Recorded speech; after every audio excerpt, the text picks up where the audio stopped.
ಬನ್ನಿ ಪೂರಿಗೆ ಮತ್ತು ಚಪಾತಿಗೆ ಸೆಟ್ ಆಗೋ ಥರ ಕಡಲೆಕಾಳು ಗ್ರೇವಿ ಅಥವಾ ಚೆನ್ನ ಮಸಾಲ ಮಾಡೋಣ. ಮೊದಲಿಗೆ ಗ್ರೇವಿಗೆ ಹುರ್ಕೊಳ್ಳೋಕ್ಕೆ 2 ಈರುಳ್ಳಿ ಮತ್ತು 2 ಬೆಳ್ಳುಳ್ಳಿ, ಒಂದು ಅರ್ಧ ಇಂಚಷ್ಟು ಶುಂಠಿ ಇದನ್ನೆಲ್ಲ ಸೇರಿಸಿ 1 ಟೀ ಸ್ಪೂನ್ ಎಣ್ಣೆ ಹಾಕಿ ಹುರ್ಕೊಳ್ಳೋಣ.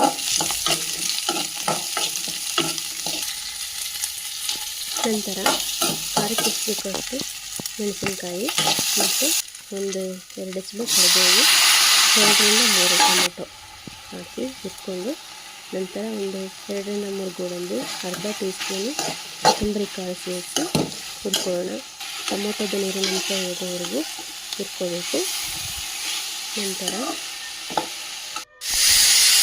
ಇದನ್ನು ನುಣ್ಣಗೆ ಪೇಸ್ಟ್ ಮಾಡೋಣ. ತುಂಬ ನೈಸಾಗಿರಬೇಕು ಪೇಸ್ಟು. ಆಮೇಲೆ 2 ಸ್ಪೂನ್ ಎಣ್ಣೆ, ಸಾಸಿವೆ, ಜೀರಿಗೆ ಮತ್ತು 2 ಈರುಳ್ಳಿ ರುಬ್ಬಿದ್ದಾಗಿ ಇಟ್ಕೊಂಡಿದ್ದೀನಿ. ಈರುಳ್ಳಿ ಹಸಿ ವಾಸನೆ ಹೋಗೋವರೆಗೂ ಹುರ್ಕೊಂಡು ಮತ್ತು ರುಬ್ಬಿದ ಮಿಶ್ರಣನ ಅದಕ್ಕೆ ಸೇರಿಸೋಣ. ಅದು ಸ್ವಲ್ಪ ಹಸಿ ವಾಸನೆ ಹೋಗೋವರೆಗೂ ಹುರ್ಕೊಳ್ಳೋಣ ಅದನ್ನು, ಗ್ರೇವಿನ. ನಂತರ ಮಿಕ್ಸಿ ಬಟ್ಲು ತೆಗೆದು ಅದನ್ನು ನೀರು ಹಾಕ್ತೀನಿ.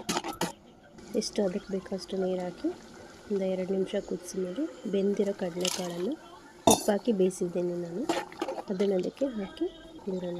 ಆಮೇಲೆ 1 ಟೀ ಸ್ಪೂನು ಚೆನ್ನ ಮಸಾಲ. ಈಗಾಗಲೇ ಗ್ರೇವಿಗೆ ಕಡಲೆಕಾಳಿಗೆ ಉಪ್ಪು ಹಾಕಿದ್ವಿ ಮತ್ತು ರುಚಿಗೆ ಎಷ್ಟು ಬೇಕೋ ಅಷ್ಟು ಉಪ್ಪು ಹಾಕಿ ಸ್ವಲ್ಪ ಕುದಿಸ್ಕೊಳ್ಳೋಣ. ಈಗ ಪೂರಿ ಜೊತೆ ಚೆನ್ನ ಮಸಾಲ ಸಿದ್ಧವಾಗಿದೆ. ಬಿಸಿ ಬಿಸಿ ಪೂರಿ ಜೊತೆಗೆ ತಿಂತಾಯಿದ್ದೆ ಇನ್ನು ಸವಿಯೋಣ ಅನಿಸುತ್ತೆ. ಧನ್ಯವಾದಗಳು. ದಯವಿಟ್ಟು ನಮ್ಮ ಚಾನಲ್ನ ಸಬ್ಸ್ಕ್ರೈಬ್ ಮಾಡಿ.